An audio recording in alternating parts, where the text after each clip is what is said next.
and don't cry. Your folks might understand you.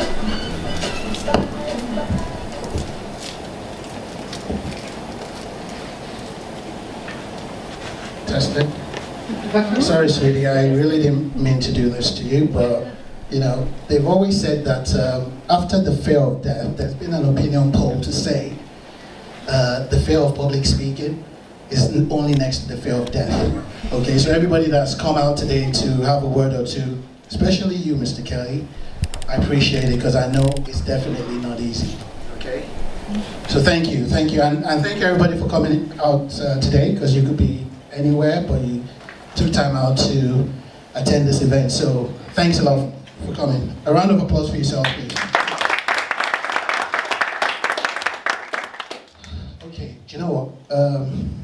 Mr. Bradford, where should we start? I think I'm going to start with Chaka Khan, actually. Let's go. DJ Chris, hit it.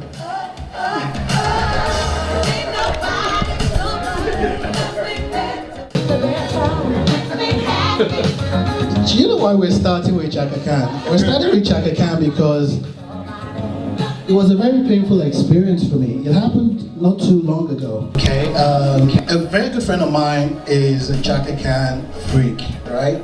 And most of us in this room probably know who that woman is. But for those of us who don't know, she's a multi-award winning songstress.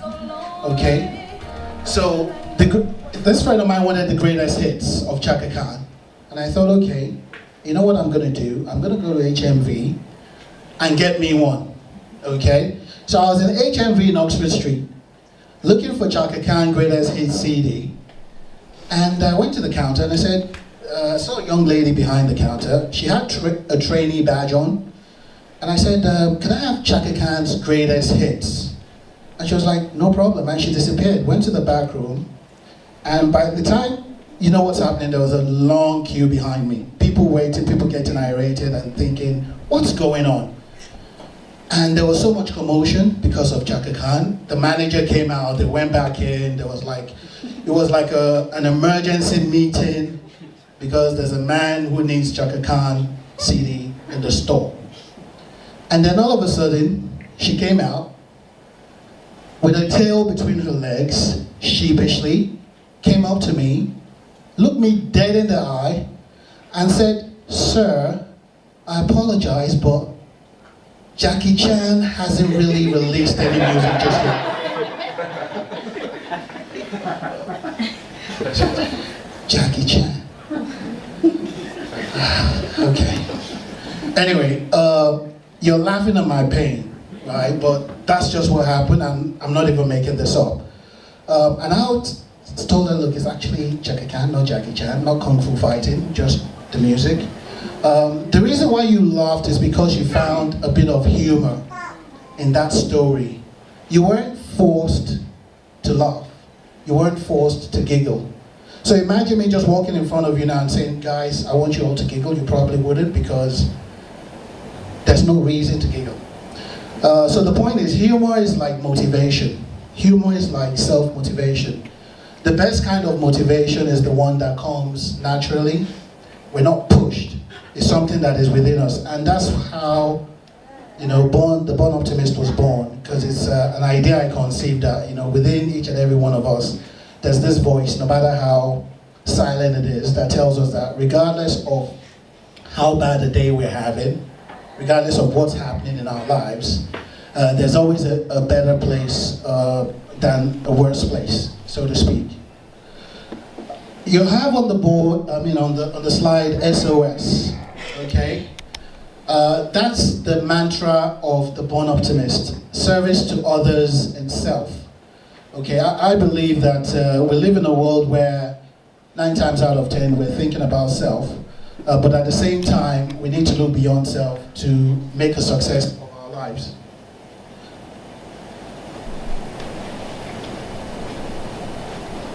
Another inspiration that was behind my writing this book is that woman over there.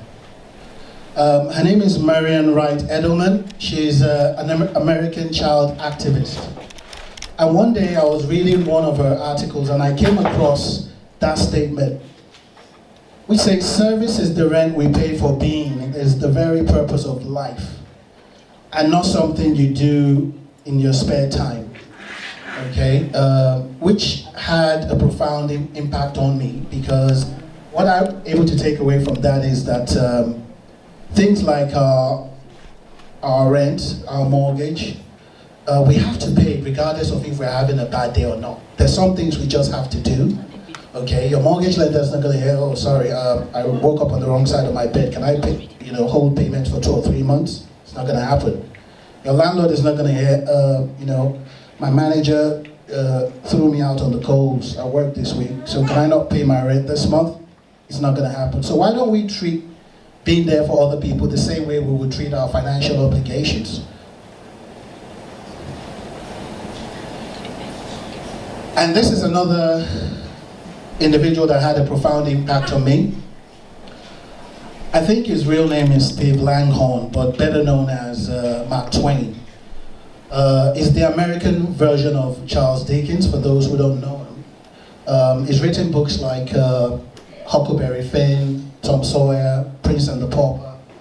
And what I like about him, or what he said, was the 2 most important days of our lives are the days we're born and the day we found out why, which I feel is a powerful thing, because most of us, we drift through life, sometimes like zombies, doing the same thing, and like, where is Dom? Like my main man Dom would say, the definition of insanity is doing the same thing over and over again and expecting a different result. Isn't it, Dom? That's right, man.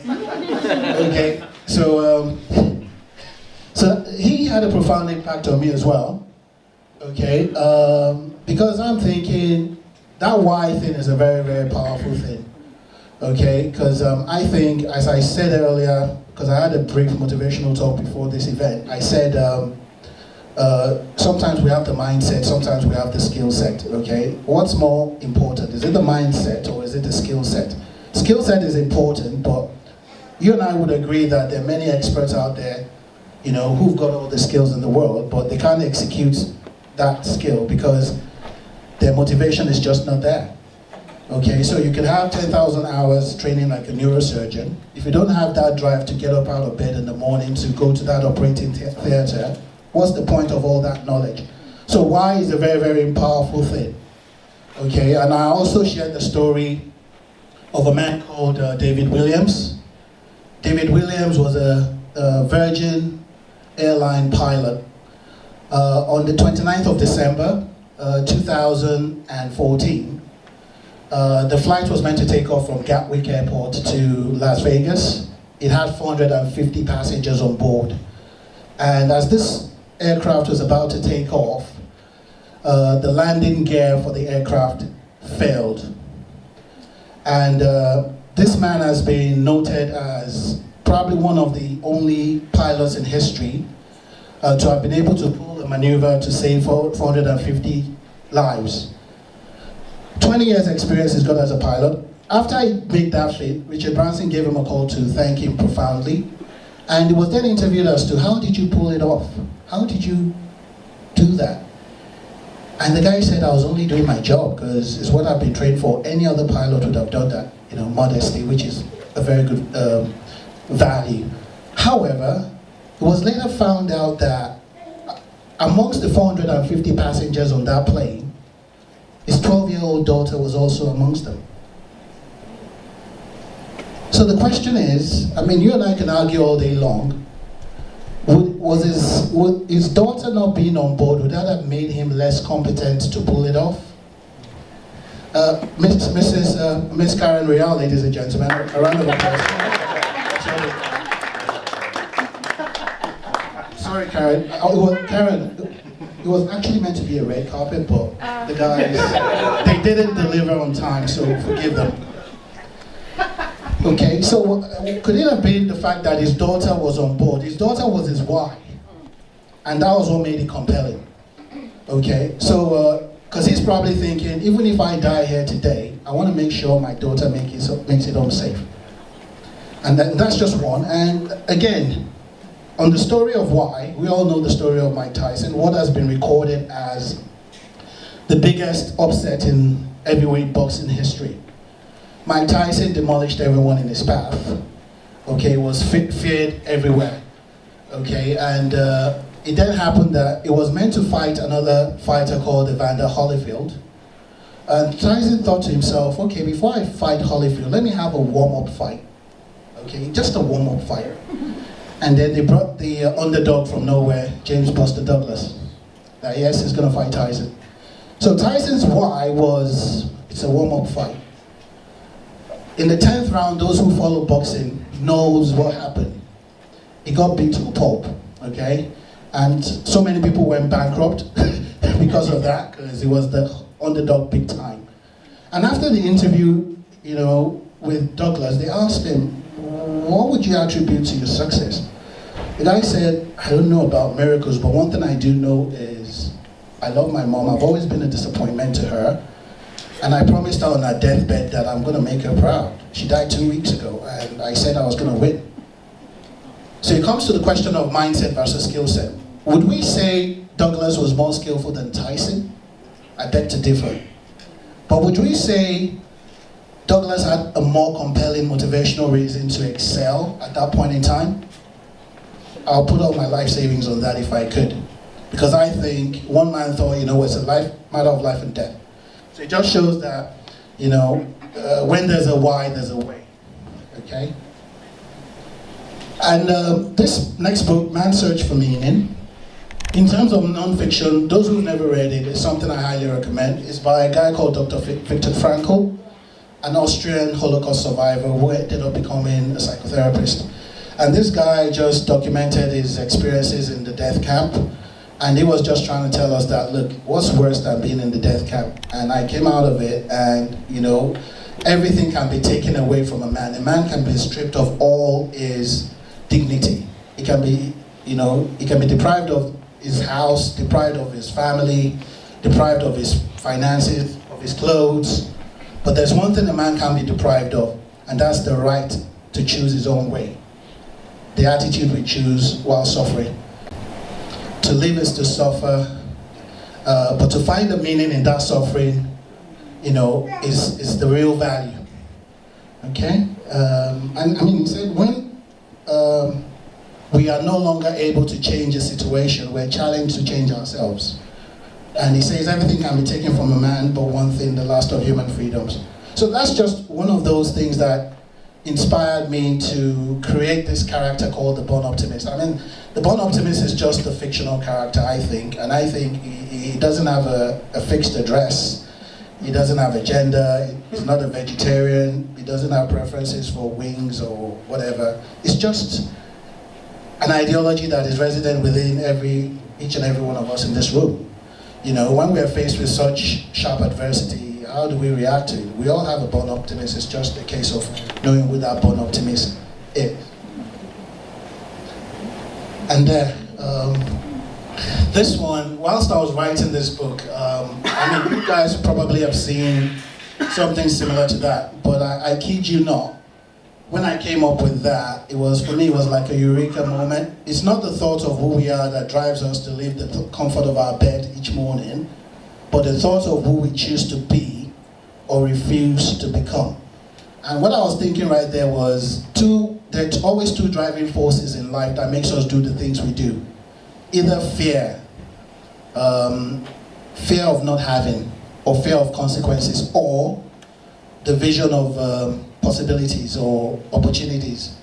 Okay, so you might want to get out of your bed and go to work because you don't want to lose your house, or you might want to get out of bed and go to work because you want to enhance your career, or you just want to do what's right for your kids or for your loved ones or something like that. So that has a profound impact on how I think. And let me share a little joke with you. There was one time I woke up at 2 a.m. in the morning, you know, and Andrea can probably, she knows where I'm going with this one. Because what I do is whenever I get an idea, I try to document it because I might just forget. And I just woke up, I said, wow, I've got this concept. I know exactly what chapter that word hope will go into, Andrea. Trust me, I know where I need to put hope. And she was like, amazing. Hopefully you can turn off the bedroom lights when you're done with that. To be honest, she's got things to do. She really doesn't care. You know what I mean? As for her, the laundry still has to be done, food still needs to be cooked. You know, it's just like once you come out of that fictional world, then let's talk. That's my baby right there. Okay? So yeah, that's that. And what I want to do is very briefly just just a few excerpts in the book that I would like to go through. They're carefully selected extracts which I believe would resonate with us. Okay? So, by the way, for those who haven't gotten a copy just yet, yeah, so we can take a quick break just now. And those who still want to get a copy, you can either, it's just £10, you can either pay cash or there's a card payment system available before the readings. So, yeah, Mr. Chris. Fuse ODG and SPZ, what we tell them, raise them!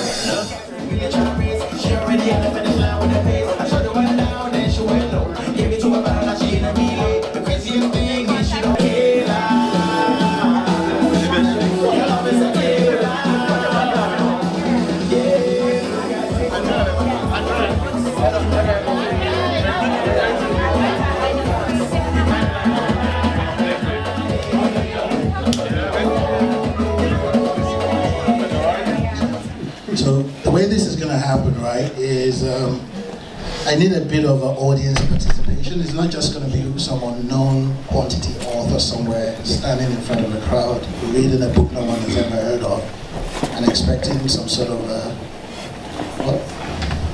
Did you finish that? Did I finish what? What I just said. What? You weren't paying attention, were you? Oh, I was paying attention. To what? No. Okay, I'm going to read a few excerpts from the book, and there's some things, because the way I've written the book, rather than your normal chapters, I wrote it in days format, like a journal or a diary, 80 days to be exact. So the point being, you can pick up the book and read any day, depending on how you're feeling. And it's not a book that is prescriptive, because who am I to prescribe? It's just about a born optimist. Mr. Starkey is in the building, ladies and gentlemen. A round of applause for, and he got me a drink as well. Another round of applause for that, Mr. Starkey. Thank you, Mr. Starkey. And Mr. Starkey, if you could sit, stay very close to the DJ, because I said if he puts out a track you're not happy with, you can always retaliate. Yeah. In fact, he reviews the music, so it's like a probationary kind of. So no pressure, Chris, right? Right. The first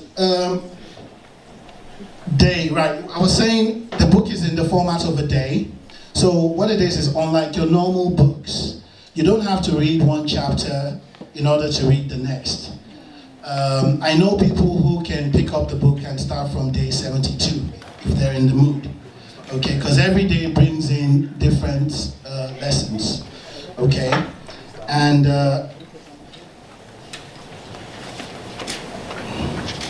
in that tradition, I want to start with day 35 actually.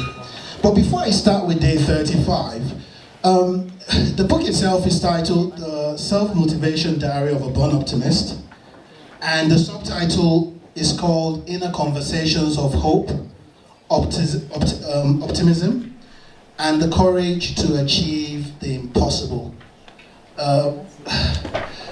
And the reason why I chose that is because I think if motivation was a vehicle, that vehicle would have a triple engine, okay? Because a vehicle, normally, it takes us from A to B.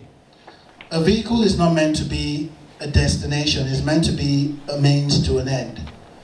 And I think, even though I said earlier on in the motivational talk I had, that if motivation was a vehicle, it would have 4 drivers. there'll be driver what or where, who's deciding where we're taking this vehicle to, and some people will call that a vision. And there'll be driver how. That's okay, wait a minute, we're gonna drive from here to Biggleswade. How are we gonna get there? So driver how would be the map. Driver how would be the sat nav. It's the one who's gonna decide what route we're gonna take to get there. Some people will call it plan of action.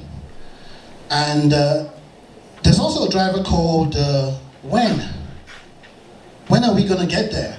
I have this goal, I know how I wanna do it, but the question is, when am I gonna achieve it by? Some people call that time scale, and some people call that driver timer. But for me personally, like I said earlier, the most important driver of all is driver why, a motivational reason. I feel driver Y is the one who has the duty of putting fuel in the car. Because you and I know there are days we wake up and we feel like we're running on empty. And we're asking ourselves, it's like we're in a treadmill, we're moving but not really going anywhere. And we have all this adversity. It's the why we're doing things that makes us overcome those adversities. So the more compelling our whys, the stronger the likelihood of us achieving our goals.